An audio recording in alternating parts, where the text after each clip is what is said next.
Hi everyone, welcome to my channel. Today I'll share with you the recipe for making Greek Baked Feta in Phyllo. This is a unique type of appetizer, or you might even call it a dessert. A block of feta cheese is wrapped like a nice parcel, baked to crispy and then topped with generous amount of honey and then finished with some toasted sesame seeds.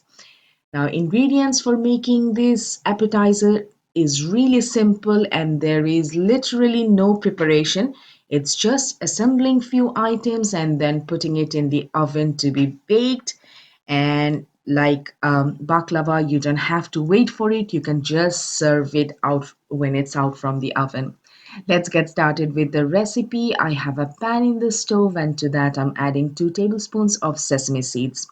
All I'm doing is dry roasting them for a couple of minutes, and once it reaches to this stage, which is a golden brown color, I'm just setting it aside because I'll be needing it at the very end. So just prepared it, and now one task is done.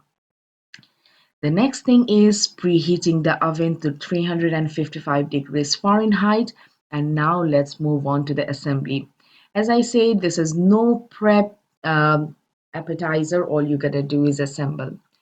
I have one filo sheet laid here. This is a thick one, and I'm applying some extra virgin olive oil to it. You want to make sure that you have applied olive oil on all the corners and there is no dry bit.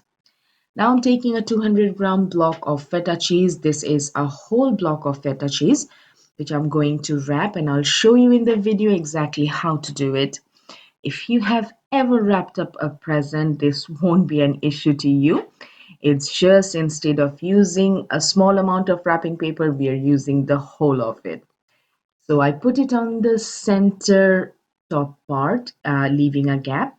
And now I have applied some olive oil on the dry sheet parts and just wrapping it.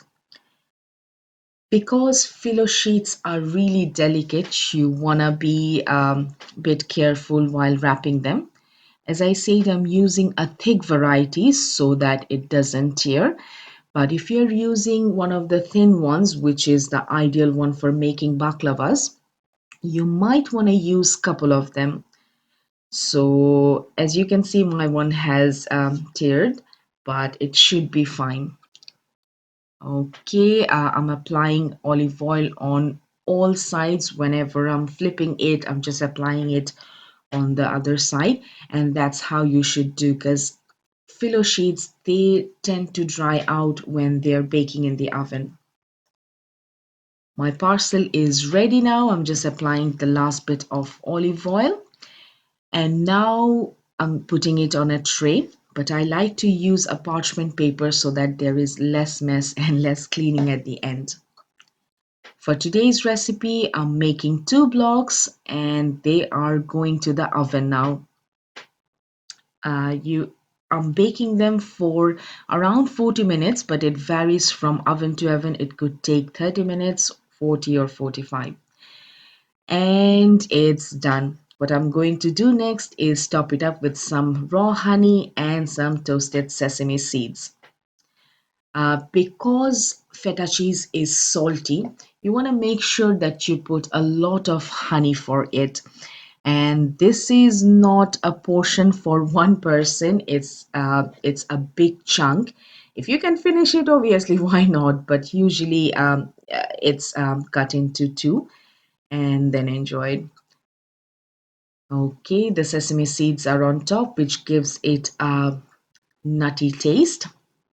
And I want to mention one thing, that the recipe will be posted on my blog www.bublisworldcuisine.com with more pictures and more details. And if you want a printable version of the recipe, then you can go to the bottom of the blog and there will be a recipe card from where you can take the printout. Anyways, my baked feta is ready now. I'm going to enjoy it. Let me just cut and show you how the inside looks like. It's crispy on the outside and so creamy on the inside. Thank you everyone for watching my video. Take care and bye for today.